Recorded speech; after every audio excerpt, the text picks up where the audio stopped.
Hey YouTube, it's ICU, and welcome to the 130th episode of Best Tech Info and Rumors.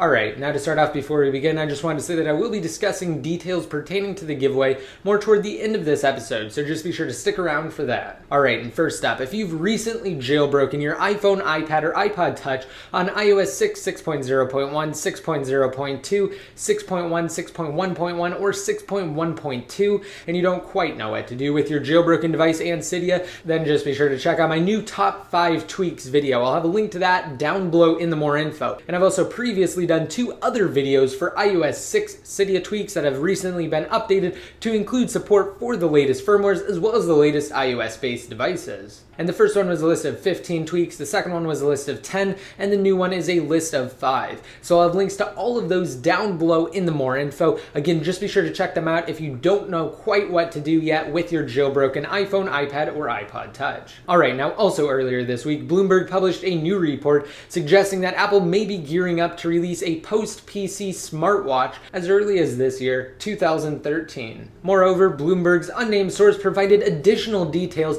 as to the possible functions of a smartwatch, including the ability to both make and screen calls, view location coordinates, track various lifestyle and health-related data, and more. And in a similar article, The Verge revealed additional alleged iWatch details, suggesting that the device will run a full version of iOS instead of the watered-down operating system like the one found on Apple's iPod Nano. But realistically, how full can an operating system for a smartwatch really be? Given how small the touchscreen display will inevitably be, there are obvious limitations to what such a device will be capable of.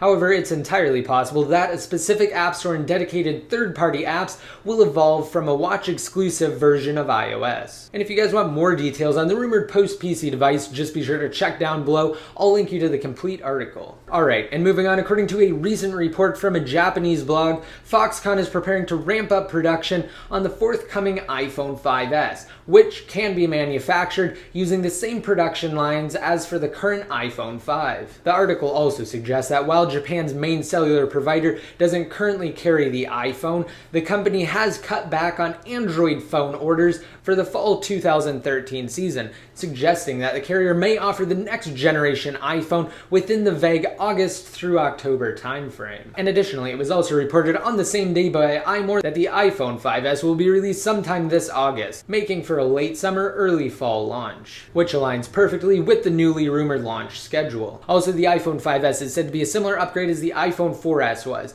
offering the same body style as the iPhone 5 and mostly featuring internal upgrades. So at this point, the next generation iPhone is rumored to come equipped with an upgraded processor, which is expected of every iPhone refresh, as well as an improved camera sensor, either an improved LED flash or a dual LED flash system, and while it seems a little far-fetched, an integrated biometric fingerprint scanner in the traditional home button. Next up, it's rumored that Intel's plans to manufacture chips for other companies may include Apple as a future customer for their A-series iPhone, iPod Touch, and iPad chips. Currently, Apple is heavily reliant on their major competitor Samsung when it comes to processors for their post-PC iOS devices. Now, while the advantages of a partnership between Intel and Apple are obvious, if you want additional details, just be sure to check out the complete article. Alright, and finally, according to DigiTimes, both Apple and Samsung are rumored to unveil wireless charging solutions for their flagship smartphones within 2013. Now, while DigiTimes industry sources claim that Samsung will most definitely utilize Qi inductive charging technology, which is the current inductive power standard,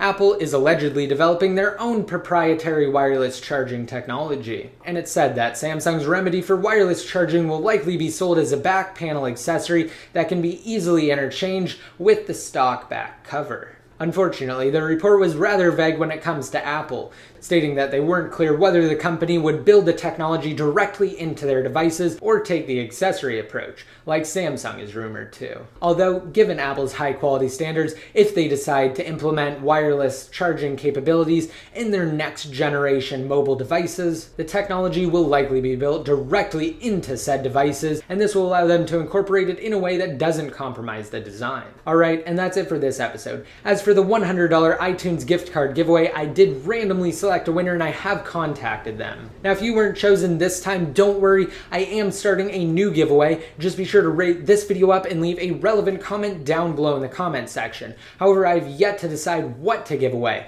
I'm stuck between a $100 iTunes gift card and a $100 Amazon gift card. So I'll leave 2 comments down below in the comment section. Just be sure to rate up whichever one you want me to give away more, either the Amazon or the iTunes gift card. And also, don't forget to just rate this video up if you liked it and for the giveaway. Also, be sure to hit that subscribe button to be notified every time I release new videos. And for the question of the day, just be sure to let me know down below or on Best Tech Info whether or not you'd be more likely to buy the iPhone 5S if its main features include a biometric fingerprint scanner and wireless charging technology. Finally, to be updated more often, just be sure to like me on Facebook, follow me on Twitter, and add me in one of your circles inside of Google+.